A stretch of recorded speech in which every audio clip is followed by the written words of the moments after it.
Olá pessoal, sejam muito bem-vindos aqui mais uma vez ao nosso canal. Hoje nós vamos falar sobre reprodução sexuada em animais. Não perca, é logo após a vinheta.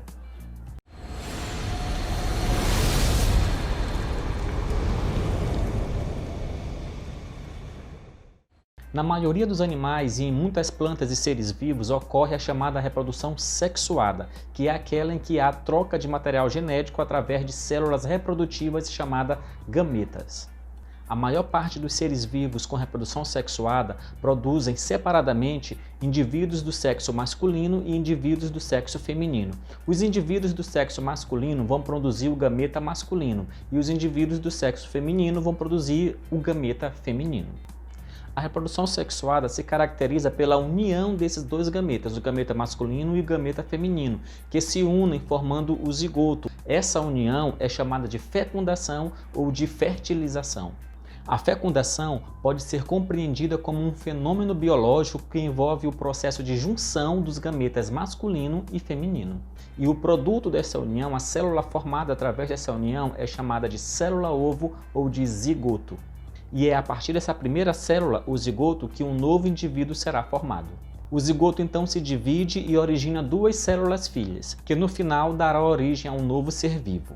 Nós já vimos em aulas anteriores que a reprodução sexuada tem como uma de suas vantagens a variabilidade genética, a grande variabilidade genética, uma vez que o novo indivíduo será formado por 50% do material genético do pai e 50% do seu material genético vai vir da mãe. Mas nesse vídeo vamos dar ênfase à reprodução sexuada em animais primeiramente. A reprodução sexuada em animais possui algumas características, como o tipo de fecundação e o local de desenvolvimento dos embriões. Quanto ao tipo de fecundação, existe a fecundação externa e a fecundação interna. A fecundação externa se caracteriza quando o embrião se desenvolve fora do corpo do indivíduo que o gerou. Quando o encontro dos gametas de alguns animais ocorre fora do corpo, esse tipo de fecundação é chamada de fecundação externa. A fecundação externa é bastante comum em muitos animais aquáticos, como alguns peixes, quinidários e anfíbios, em que o macho e a fêmea lançam seus gametas na água e lá ocorre a fecundação. Quando a fecundação é externa, a chance dos gametas se encontrarem é menor, mas isso é compensado pela grande quantidade de óvulos que são produzidos e liberados no ambiente. Mesmo assim, poucos embriões sobrevivem e completam o seu desenvolvimento, uma vez que ficam expostos aos perigos do ambiente sem a proteção dos pais. A fêmea de alguns peixes, por exemplo, chega a produzir mais de 2 milhões de óvulos que são liberados na água. No entanto, calcula-se que menos de 10 filhotes cheguem à fase adulta. Já a fecundação interna é exatamente o contrário, é quando a fecundação, ou seja, o encontro dos gametas, ocorre no interior da fêmea daquela espécie. A fecundação interna é a forma mais comum em muitos animais terrestres, como os répteis, as aves, os mamíferos, incluindo o ser humano, e em diversos invertebrados, como as aranhas e os insetos. Com menor frequência, é encontrada também em alguns animais aquáticos, como o polvo, a lula e em alguns peixes. Nesse tipo de fecundação, há uma maior possibilidade de a fecundação se concretizar em relação à fecundação externa. Por isso, a produção de óvulos geralmente é bem menor.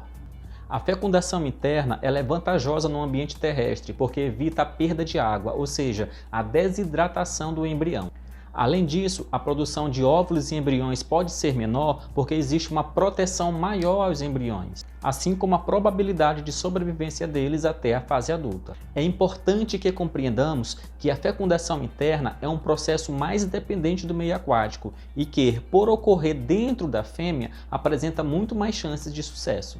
Já na fecundação externa, é liberada uma quantidade muito maior de gametas, justamente para compensar a baixa probabilidade de fecundação.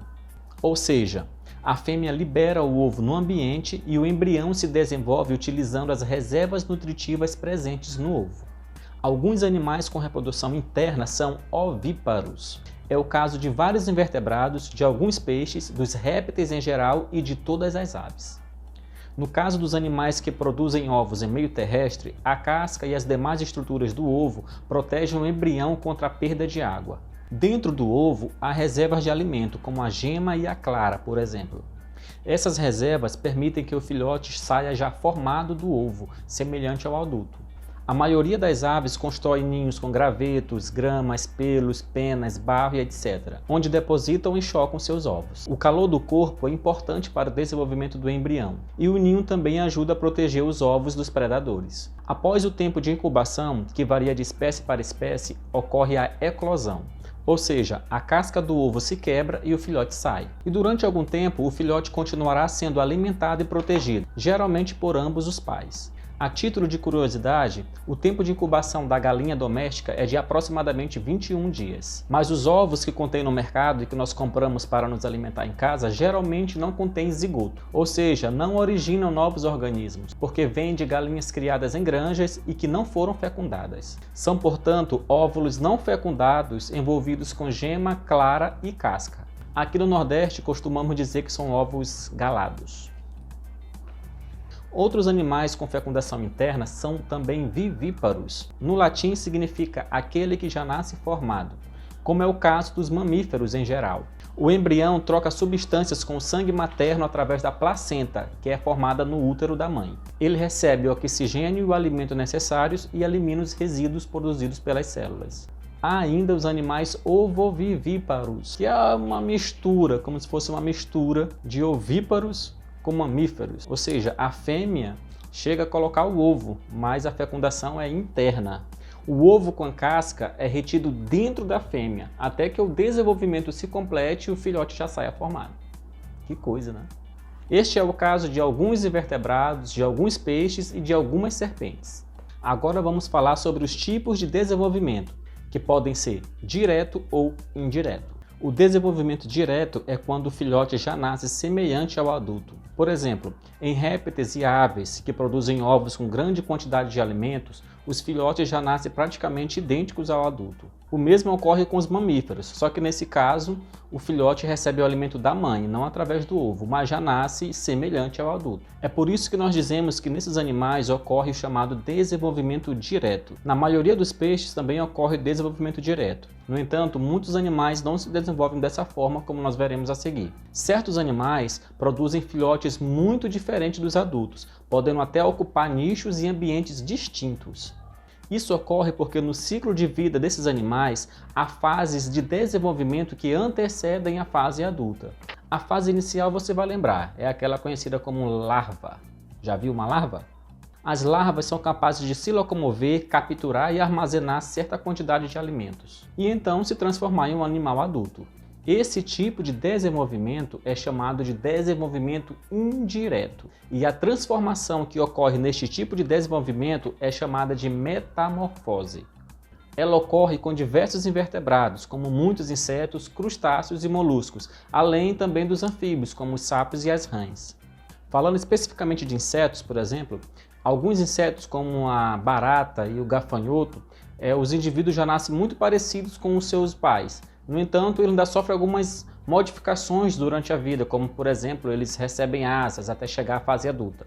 Entretanto, a maioria dos insetos, como a borboleta, os mosquitos, os besouros, o ovo origina uma larva muito diferente do indivíduo adulto e que vai sofrer várias transformações. Nesses animais, a metamorfose ocorre em 3 fases: larva, pupa e adulto, também conhecido como imago.